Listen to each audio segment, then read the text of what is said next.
Hi, welcome to Friday Framework. Today I'm going to share a dashboard that we sometimes create for some of our clients. Now, I know some of you will have practice management software systems in place, which will give you a lot of this information. But sometimes, even if you do have a practice management software system in place, it doesn't give you all the information on kind of one clear page. So some of our clients that have the practice management software systems actually use the Excel spreadsheets as well. So I'm just going to share a few ideas with you and get you to think about how you can manage your numbers better. So this is a really simple spreadsheet to put together, and it's just kind of starting to think about all the different numbers that you want to be able to see in relation to each other. So you might start with just identifying all your different therapists, and you might want to split them between physio, sports rehab, Pilates. You might want to see the different sections of your business split out. And then what we recommend is you look at how many new patients each of your therapists has received in a month, how many follow-up treatments they've had. That will then give you the total number of treatments.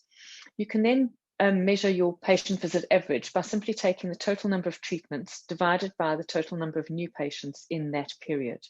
And then that will start giving you an idea of how well your team are retaining patients.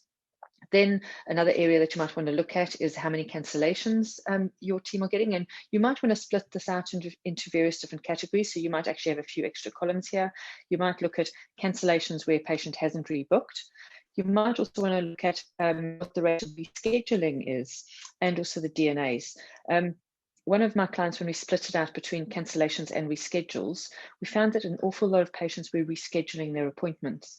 And so we had to look at why that was happening, because it was obviously taking a lot of administration time, but also for the patient. If you had expected to see a patient on a weekly basis in order to get them better, then perhaps it's not in their best interest to be rescheduling for the week after and the week after. Obviously, if it's illness and things like that, then that's one thing. But actually, in that particular case, it was just the language of the clinicians kind of saying to their patients, well, let's get you booked in, but if you want to change it, just ring up the practice. And so we kind of stopped that, and it made a big difference, not only for the administration levels of the clinic, but also for the outcome for the patients.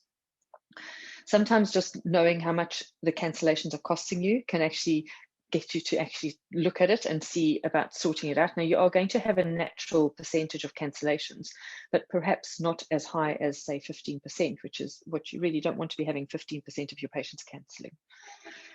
Then you want to be looking at your saturation rate. So how busy are each of your clinicians, and how busy is the clinic as a whole? So you'll be able to say, if, for instance, Jack was able to see 60 patients or have 60 treatment slots filled in a week or a month, but he's only had 26, then we know that his saturation rate is only 43. And then you can also start measuring when you need to start bringing new clinicians on board, or really look and see, which clinicians aren't that busy, and then kind of giving them training and maybe even giving them more new patients to make sure that they can get busier. Then you want to see how much money each of your clinicians has brought into the clinic, and how much you have then paid them out, and then what your gross profit is. And I'd also look at that in a percentage. So, what is the percentage of gross profit per therapist? And this just now gives you a really quick overview. You can quickly look down and you can see, okay, who's, what are patient visit averages doing? Oh gosh, why is Jordan only on a 3? Why is he only seeing patients on an average of 3 visits? If you feel that it should be higher. You could also just kind of see, why is that therapist got so many cancellations that month? Let's go and see what's going on. So you can very quickly just really pick out the kind of the health of your business.